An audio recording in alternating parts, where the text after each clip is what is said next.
of May, and it's Monday, and I'm back. I know you guys are missing me last week. No, let me. Hey, all right. What do I look like? Am I all pixelated? No, you're not. Oh, there's a picture of us now. I No, got it's it. like, I got it. Nope. It looks fine on my end, but I don't know what it looks like. no, we both look really clear. Awesome. Okay, everybody, hop on. Come on in. Let's talk. Let's talk. We want to talk about teens, tweens, twenties. Thought we would make a cute little. Uh-oh, I just froze. Yes, teens, tweens, and twenties. Yes. And you are dealing with a tweener, I guess, getting ready to. And I've had 10. Is that a tween? She says she is. I don't think she isn't wise, but she is brain wise. So she's definitely a tween, and she's a teen in her mind.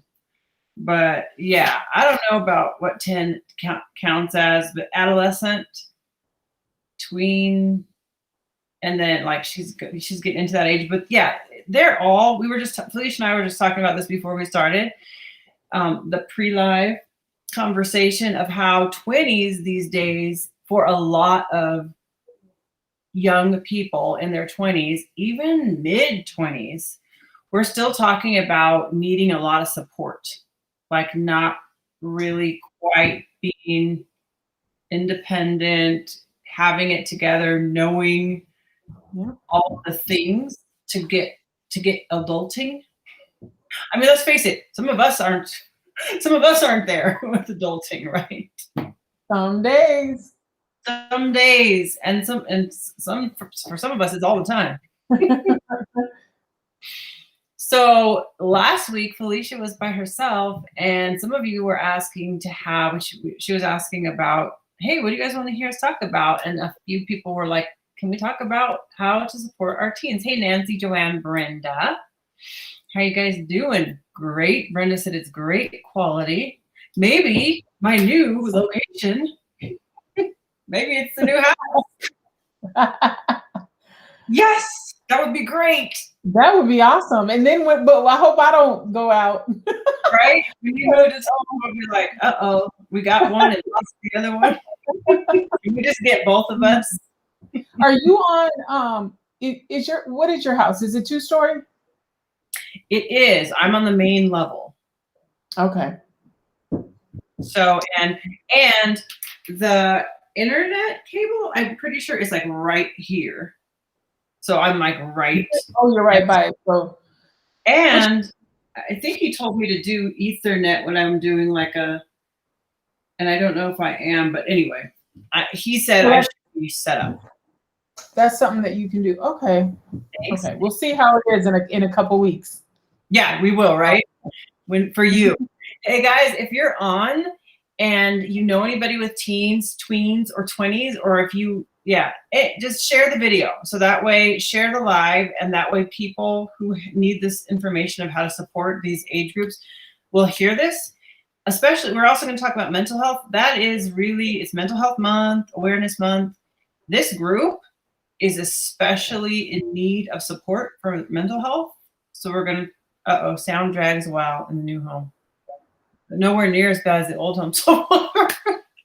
So Brenda's like, it was bad. So here, go ahead. You were bringing up this group, and I'm like, man, I have teens, and I have had teens. I have one in each group. I have my grandbaby is, the tween, and then I got a I have one in the 20s too. I'm hitting all these groups, so I know a lot of people. Yep, you're gonna have a lot of sage. And also, if you see the crawler, if you're watching this later on YouTube, you probably won't see this crawler. I have to check it out. But if you're watching on Facebook, you should see, it should actually be on both. It's the crawler says, what special needs do these groups have? So if you have a teen, tween, or 20, what questions do you have? Put them in the chat or the comments. What questions do you have about those groups? Like, how do we support this? How do we support that? an example would be, let's talk about skin for teens. That seems to be a lot of teens have issues with their skin, and that is, psychologically it impacts them. And but what is that? Why do they have those skin issues, Felicia? Well, that's where we go back to the same things we talk about, those foundational things. And it is the same as far as philosophy for them. Like, they have to be aware. And we can go, like, when I was looking around for this topic and thinking about what we wanted to talk about, it's like people can go around and say, okay, your tween should have this much of this and this much of that. They are not trying to hear that. Mm-hmm. So you need to know that information. And yes, they need to know it, but that really depends on the teen. Being the example, having them be a part of it is way more than, did you have, 20 grams of fiber? They're not trying to hear about that. So being the example, having the right foods in the house.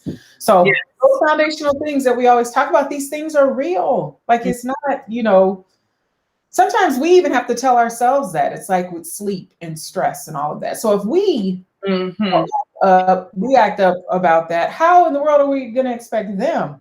Their whole front of their brain is shut down, I always say, for remodeling until they get to their 30s. So how are they supposed to know? Shut down. It's like remodeling time. Yeah, very true. I love how you say having it in the house. Like, give them the tools. Have the tools. At least set them up for success and have the tools there. But then you said, fiber, whatever. It's so important for even like the tweens and my daughter who's 10, for her to see the connection between different things. Like, if she's at the dentist and she's in the dentist chair and she's like, this is like not fun. I'm getting a shot in my mouth. It's hurting. There's a little tear coming out of her eye. And for me, it's really important to have that conversation afterwards in the car and be like, okay, so what is the link? Like, when you eat more, is it worth it to you to have a lot of sugar, to suck on a piece of candy for that, a few minutes of how good that feels and how good that tastes, and then to be sitting in that chair getting injections in your mouth and not feeling good to help her see, like, this is connected to that. It doesn't just happen independently. Same with, like, we're talking about the skin, to help teens, tweens, 20s see, like, okay, microbiome, it's very, very real. It's going to affect your hormones. It's going to affect inflammation, all of that. So you can actually do something about that. Nobody wants to hear that, but they sure want their skin to look nice. Yep. Yeah, there's, 9 times out of 10. I mean, every once in a while, you may run across maybe a teen who was like, I don't even really care. And usually they don't really care because they don't think there's anything they can do about it. Right. But once, yeah. Yeah, because there's no teen that wants to have, craters or their face crazy. But a lot of times, like you said, they're like, there's nothing I can do. But that is very, very frustrating for teenagers in 20s, etc. Yeah. Yeah. Yeah, that's a huge thing. We see it all the time with people, that, and also moms feeling badly for them, and to help them. And I think, I don't know, I just think that making the connection for them, like you said, being the example. Nobody's going to be perfect in here. We're not talking about being perfect, but being the example and sharing what you're doing, having them be a part of it as much as you can. Yeah. Hormones is a huge, huge subject. I'm all about the hormones these days because of the age I am. But the more I learn, the more I think, oh man, you need to know this as soon as you start, puberty. Like, you should be learning this. You should know that, being doubled over with cramps a couple days or a week or 2 out of the month means something's off. That's not just what happens, but no one tells them that. So they don't realize that, if I eat less sugar, when they're younger and into the drinking age, if I noticed that I haven't had alcohol in a couple weeks and my period was different. Like making those connections for them, because most doctors don't, because they're not even being trained that way. They're more trained about, okay, well, to give you a birth control. It's all about reproduction. So helping our children understand that, then they can make their own decisions, helping them understand that we are privy to so much information these days. Yep. They're on Instagram, they're on social media, and they can learn a lot. Right. And it's empowering too. Like, there was a quote about that really made me sit back and be like, whoa. And it said, don't do anything for your child that they can do for themselves. Like, don't do anything for them that they're able to do for themselves. And I was like, ooh.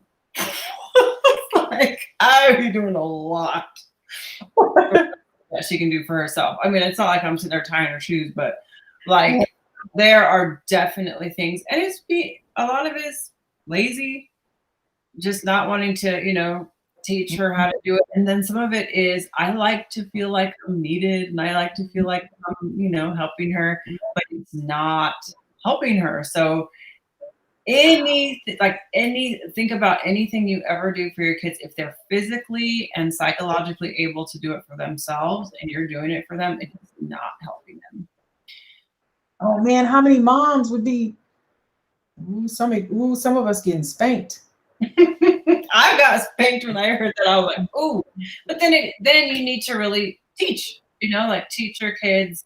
That's why it really, really is so important to help them make the connection. And then, like you said, if we can help make the connection when they're 10, 11, 12, and it's okay if they're already 21, 22, and we haven't done it. Oh, it's never too late. But helping them make the connection, and then, like you said, get them involved. Like, okay, so you need to have this type of nutrition. How can we make it taste good? How can we make it fun for you? How can we make it practical so that you can do this yourself and have it ready to go? And set them up for success. Because another thing I heard, yes, some changes in the background, Shelly, new house. And then, yes, changes for Felicia. She's scaling down because she's packing up and moving. I'm distracted by the that football up there. You see my football up there? That football. But another psychologist I follow was saying, think about yourself as a community.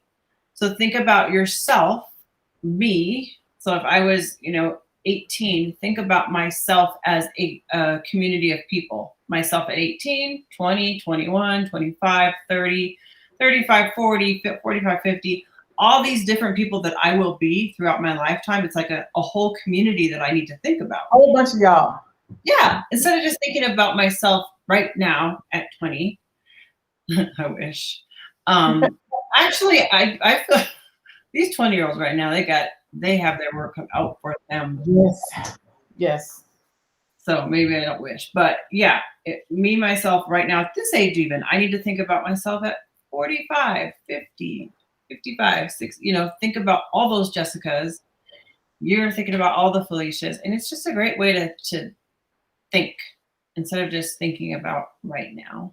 Take care of yourself throughout. Well, and we do that in life in other areas. People decide what they want to do to take care of themselves, and they're thinking of the future. We met some teens, or not teens, they're not teens, young people in business that were like really farsighted with what they were thinking and wanting to be home with their kids instead of working a regular 9 to 5. So they put the things in place to do that in their early 20s. Yep. And so we should be doing the same thing health-wise. And sometimes it's so disconnected. You're young and you can do whatever, you can eat whatever. And people even say that to their kids. Well, she can eat that, she can eat whatever. No, because just because it's not affecting her the way it's affecting you, she or him, just because it's not affecting them that way, it is affecting them in other ways, whether it's their skin, whether it's tearing up that gut lining that they are going to need when it's time they need now, but when it's time to have children, time to or their body is aging. And so everyone needs to be doing these things and learning about it. And then obviously we make our own choices. Our kids go to school and they get to make choices, but there's nothing like giving them a good foundation, because, if they decide, I don't want anything to do with this health stuff, and they can go as far away from it as they can. And then they're like, oh, and they come back. Oh, I guess I need to do a thing or two. So, and I love what you said, because everyone has their kind of thing they care about. Like maybe for a young woman, it's fertility later. Maybe she's like, I want to be a mom. And for her, knowing that, okay, let's just look and see the rate of infertility right now in people that are trying to have babies. So you want to be a mom, what you're doing to your gut lining right now is going to affect your ability to be a mom. Maybe it's, it might be something more superficial. It might just be the way they look or their skin or whatever the case may be. Kelly was talking about her oldest son has autistic tendencies and he's very high functioning. So much has changed for this age group. Social stuff is super weird. Nutrition 2 package is not a yes. Few things there. Social. We didn't deal with that when we were teens, tweens, and 20s. We didn't have social media. So it's a whole different world out there. Yeah. I'm thinking about with my son, Trey is 24, so he's the closest to her son's age. And I always have to tell my husband, he's from a different generation. And he, I don't know. They think about things differently. He doesn't struggle a ton. I mean, everybody struggles, but you know what I mean? He doesn't have a lot that he struggles about, but you can definitely tell he's a different generation. Yep, definitely. And the rates of things like autistic tendencies or spectrum in the generation that we're talking about is super high. So what are some of the things we can do to help support them? So what we're talking about is foundational stuff, guys. We're talking about nutrition.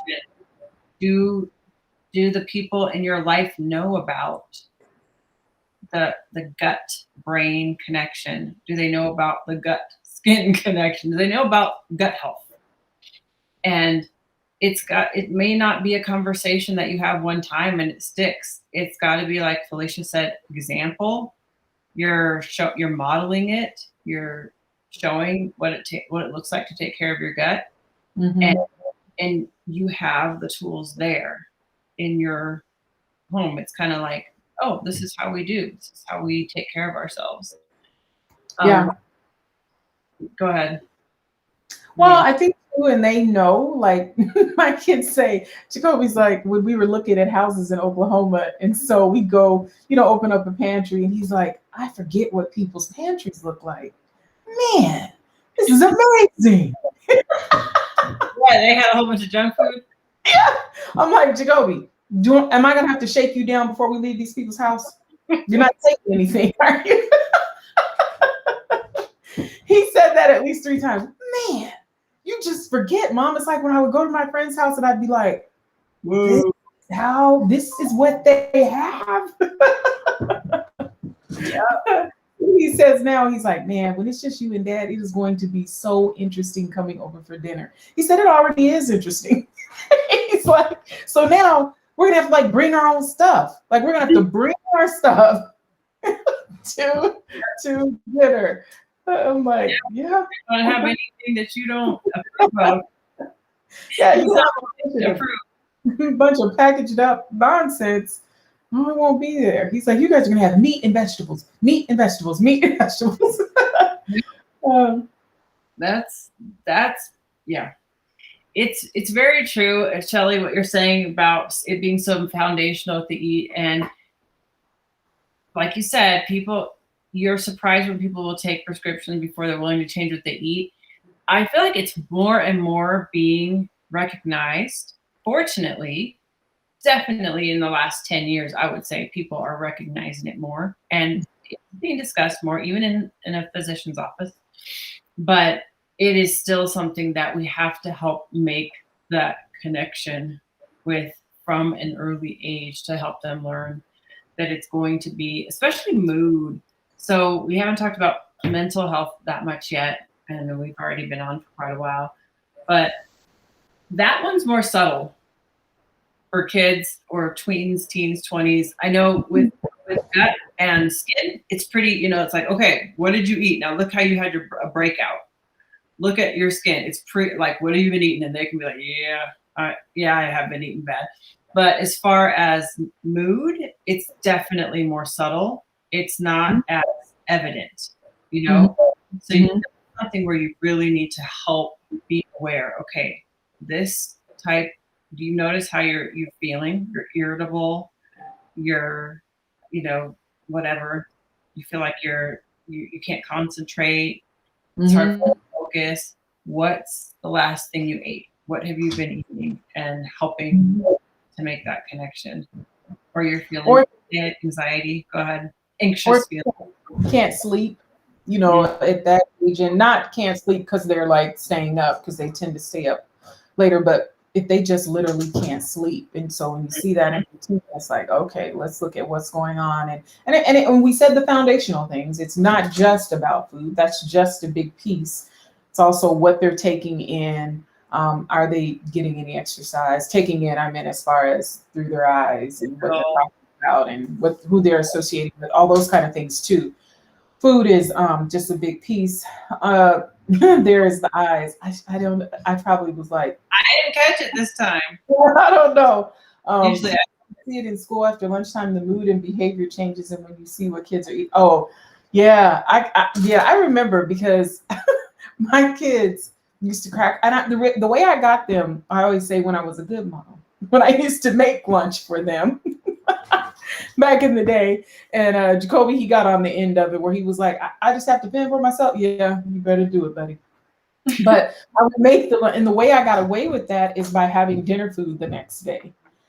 I'm trying to give them some nutritious meal with, that was not as appetizing for them. And so I was like, you're going to eat this food. So how are we going to figure this out? So having, like sending them with barbecue ribs and different things like that wrapped in, they had like the old man, the grown man lunchbox or whatever, but that worked. That worked instead of trying to be like, I'm gonna give you 3 carrots and then no, that was not for my kids. So find what works for your kids, even if it's eating the same thing for a bit, then you can get them to branch out. If it's something that's good for them, yeah, we want variety. We want all of that. We'd rather have them eating something that they like, that's good for them versus taking your junk and chucking it and getting whatever at school. Cause we know they have access to it. Oh yeah. My kids were pretty decent about that because I would send like make gumbo and put it in the big soup thermos so that I knew they were getting something. Gumbo, I wish I had some gumbo at school for lunch. Yeah, they had all kinds of stuff like that because I would do dinner. So good. Mm-hmm. Yeah, I would do dinner, and so that was a way to get it passed. Yeah. Yeah. Supporting your kids is going to your teens, tweens, and 20s it is also another great thing to remember is that they don't want to hear what you have to say. So, I know the whole lecturing and like trying to tell them and trying, like, I don't care how many degrees and whatever training I have. My daughter looks at me like, yeah. Yeah, not having it. Sees it like on a YouTube channel. She'll be like, oh, that's a good point. Really? What's that? Oh yeah. Like Cody's always listening to Miss Jessica. I heard what Miss Jessica said. She teaches that. Jacoby, listen to me. I'll get Wesley to listen to you. But another good thing to do is to help the kids listen to maybe find someone who they respect, trust, admire, who has some decent advice, and you kind of have to do that whole, helping them to not trick them, but come to that understanding and the realization on their own, and help them to see that it was their idea, but very strategically. Because if you're just lecturing all the time and blah blah, it just doesn't work. It doesn't work. And that's the thing about all the time. I think about with my middle son when he was playing college football, and they're like, "We need you to lose so many pounds or whatever," and he's like, I think he was 9 or 7% body fat. I mean, there was not. He's like, I'm not sure. I'm just heavy. Like, he's like, I'm not sure what to do here. But then when he decided, okay, I'm gonna work on it, he said, because I feel like I am lighter and faster. And so I gave him a couple different people to follow that fasted, who worked out. Like, he didn't want to hear from his mom that, overweight, middle-aged, 3 kids, grandma. Yeah. No, he was not trying to hear that. And at the same time, they will come to me. But I wanted him to like take some stuff in, and he could actually, the person looks like him. Right. So, and he was able to do it. Next thing I know, he had done it. And I was like, "You did?" He didn't even tell me. He was like, "Oh yeah, it worked out, and I do this. And you want to see my macros?" Nope, I don't do macros and all that. Do your thing. Yeah. So, yeah. It was awesome to see, though. So that's the other thing, like you're saying, providing them with someone that can help. Andrew Huberman, Jacoby likes him. Yep. So I was like, "Oh, Jacoby will like this. He'll like, So just think about it and try to find a way." I have another friend who has sons, and she's like, I don't know if she overthinks everything, because I'm like, throw some stuff out there and see if it sticks. She knows her kids, so she'll see what. But she always said things never work. I'm like, but you never let it go through. You always filter it. And then you're like, well, I don't know if they would like that. We got to try something. So, yeah. Let them try a few different things. See what, just like you said, see what sticks. But yes, we have to get really creative. If you, like Brenda's saying, kids even into mid-30s, and easy to feel like you're a failure and like, oh my goodness, what have I done wrong? That movie Failure to Launch. Failure to launch, like, what happened? My kid is 30 and they're not adulting. There's things you can do even at that time. I mean, you still want to try and help them. You don't just leave them. If we haven't done the best job, maybe we've been a little bit too hands-on and helicopter, and we can take accountability for that and still help push them, gently nudge them. Well, the example is going to be the best too, especially for whatever relationship you had, and not even that it had to be like you made some big mistake, but whatever went on before, and you're like, well, oh my goodness, why don't they have no good habits when it comes to health? What happened here? Keep being the example, and helping them to see. It's hard when you see family members that they're like, let's everybody sit around and take medicine and eat whatever we want, drink whatever we want, and let's just take medicine and be like, oh no, it's in our genes, or whatever people tell themselves. That's hard to see. It is. It definitely is. But I think more and more, again, it's becoming more accepted, mainstream, microbiome, gut health, mental health, the link between microbiome, gut health, and even things like therapy, and people understanding that there's nothing wrong with getting some help or some assistance if you're really struggling. Yep. All of that, I think, is really more accepted now. So it's good. It's good that all of these young ones can help have these support. We know definitely having a really good nutritional supplement is great for kids and tweens and teens. And I know that when I was a teenager, I sure wasn't thinking about taking any supplements. I mean, I was chewing up some Fred Flintstones. My grandmother, chewing them up. I need 2 or 3 of them if she let me. fact, I think I can even remember the taste of them. Yeah. But I don't think that was a quality nutritional supplement. What? Oh, the Fred Flintstone? Yeah. Oh yeah, some crushed up rock with some food coloring and some. They were trying. Our parents were trying. Yeah. My mom tried everything in the book, but yeah, doing the nutritional supplements, and there's so much research now. So a couple of the comments about like autistic and spectrum stuff, and I don't know if I saw ADHD but anyway, so much research now about the gut and microbiome, the link between that. So probiotics, making sure your kids are taking a good probiotic. They even at that young age are detoxing. There's, we used to not realize the amount of toxins that even these young kids have had introduced to them, but now it's just off the charts, even at their young age. I think too that we can think about this. Some of you who are going to watch this on the replay, think about what have you done that has been successful for you? Like put that in there so other parents can learn. Yeah. Been successful with your kid, because we know that all parents are different, all kids are different. So something may trigger with someone that be like, that might work with mine.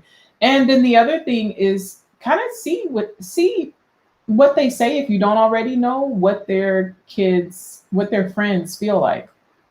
Are they healthy? Are they eating healthy? Are their friends talking about any of this stuff? Is everybody sick? Are people battling weight at a young age? Or they are at a younger age, but I'm saying think about this with your kiddo and their personal friends or young people, if they're in, out of the home but young. See what the conversations kind of, because when you hear that, because when they tell you about what their friends are doing, it's kind of like, oh, that's interesting. And then sometimes you can comment on that, and they'll help you tell them what to do.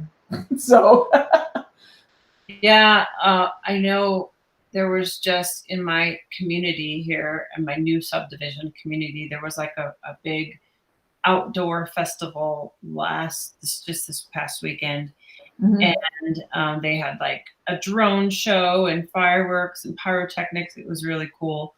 But I was watching a couple of girls go by and I just overheard them. It was like a group of girls and they were all talking about anxiety. They were talking about how much anxiety they have, all of them. And there was probably 5 or 6 girls. And they were probably, I can't say for sure, but they were probably, 15, 16. And they were just talking about these terms that one of them said she has separation anxiety. I'm like, from who? But I was just like, I was eavesdropping. Yeah, kids are definitely more in touch with kind of like the jargon of, yeah, we got a name for everything now. You know what I mean? Like I think about growing up in my neighborhood, and everyone just played with everyone. You had, just all kinds of issues and all kinds of things and all kinds of personalities, and it just was what it was. It wasn't like, oh well, it just, things just seem like, everything is a big deal now, and there's reasons for that. So I'm not, but it's just funny because it's very different. It's very different. Like you said, like with social media, it is amplified too. Like stuff that we would be like, okay, so, and then you just kind of like, your parents are like, deal with it. Yeah. But now kids are like, I can't deal with it. And they do some pretty dramatic things. And sometimes, things that you can't take back because they think there's no other option. Yeah. So it's just really good for them to have some options, to understand the role they play, and that this, like the feelings and the skin and the, like you said, maybe constipation, whatever, it's not just happening to them. There's actually something, a precursor to that. Something happened first. Really helping them make a connection. I think if there's anything we could ask you guys to take away from this, it's just really helping your kids make that connection, whether it's you personally helping them or somebody else.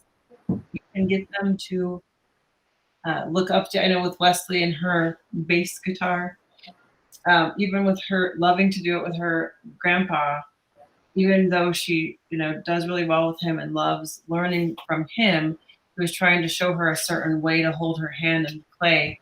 And she was holding her hand just the regular way that you would hold a guitar. And with bass, you actually need to hold and pluck it from the top. Trust me, I don't know how to do either one. But she ended up following this girl on YouTube, a young girl. I think I talked about this already. She's in some country. I don't think she even speaks English. But she just saw the girl holding her hand and picked it up like that because that girl is like her size. Yep. Girl. And so it clicked. So that's something that as parents, we have to put in the work. It's maybe not the easiest thing, but if we do the work on the front end, we will not be doing the work like Brenda's talking about in the mid-30s. I think it's never ending. It is ending. Yes, ending. My mom was still, until the day she died, she was still trying to tell me stuff.